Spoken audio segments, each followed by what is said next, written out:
Assalamualaikum warahmatullahi wabarakatuh.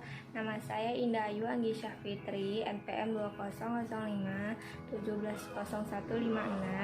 kelas 3D Akuntansi Pagi, Prodi Akuntansi, Fakultas Ekonomi dan Bisnis, Universitas Muhammadiyah Sumatera Utara.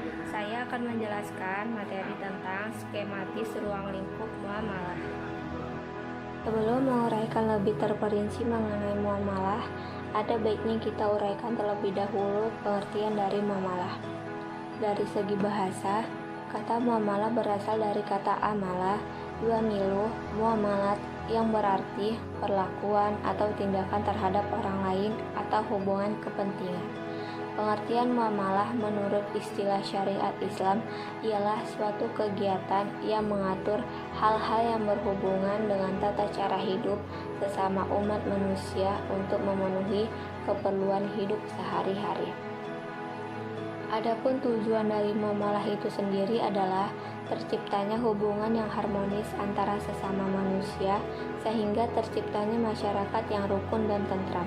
Karena di dalam muamalah tersirat sifat tolong-menolong yang dalam ajaran Islam sangat dianjurkan, sebagaimana tercantum dalam Al-Quran Surah Al-Ma'idah ayat 2, yang artinya, dan tolong-menolonglah kamu dalam mengerjakan kebajikan dan takwa, dan jangan tolong-menolong dalam berbuat dosa dan pelanggaran. Ruang lingkup muamalah. Ruang lingkup muamalah mencakup seluruh kegiatan dan aspek kehidupan manusia seperti sosial, ekonomi, hukum, politik, dan sebagainya. Ruang lingkup muamalah yaitu seluruh kegiatan muamalah manusia berdasarkan hukum-hukum Islam, baik itu berupa perintah maupun larangan yang terkait dengan hubungan manusia dengan manusia lainnya. Dari bentuk aspeknya, muamalah terbagi menjadi dua, yaitu muamalah adabiyah dan muamalah madiyah. Muamalah adabiyah yaitu muamalah yang berkaitan dengan bagaimana cara tukar-menukar barang yang ditinjau dari segi subjeknya, yakni manusia. Sedangkan muamalah madiyah yaitu muamalah yang berkaitan dengan objek muamalah maupun bendanya.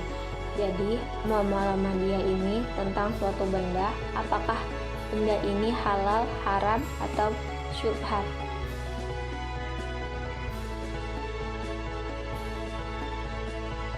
Sumber hukum muamalah.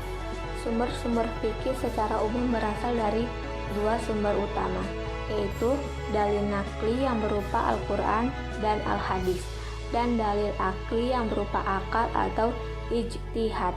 Penerapan sumber fikih Islam ke dalam tiga sumber yaitu 1. Al-Quran. Al-Quran adalah kalam Allah yang diturunkan olehnya melalui perantaraan malaikat Jibril ke dalam hati Rasulullah Muhammad binti Abdullah dengan lafaz yang berbahasa Arab dan makna-maknanya yang benar. 2. Al-Hadis.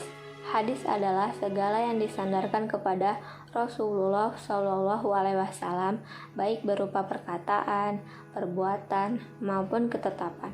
Yang ketiga, ijma.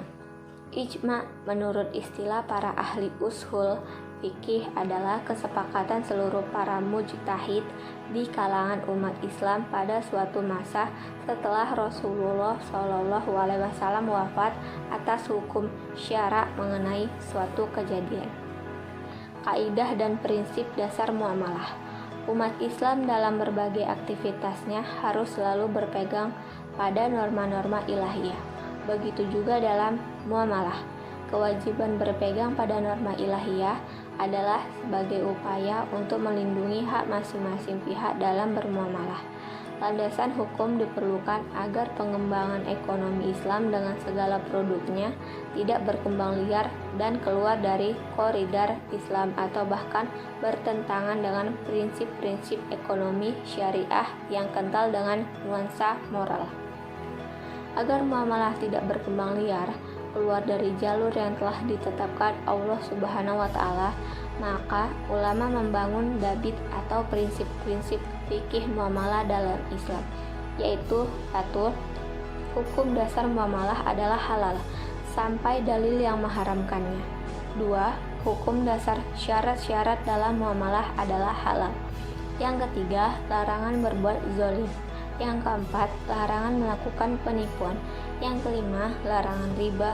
Yang keenam, larangan maisir atau tindakan gambling.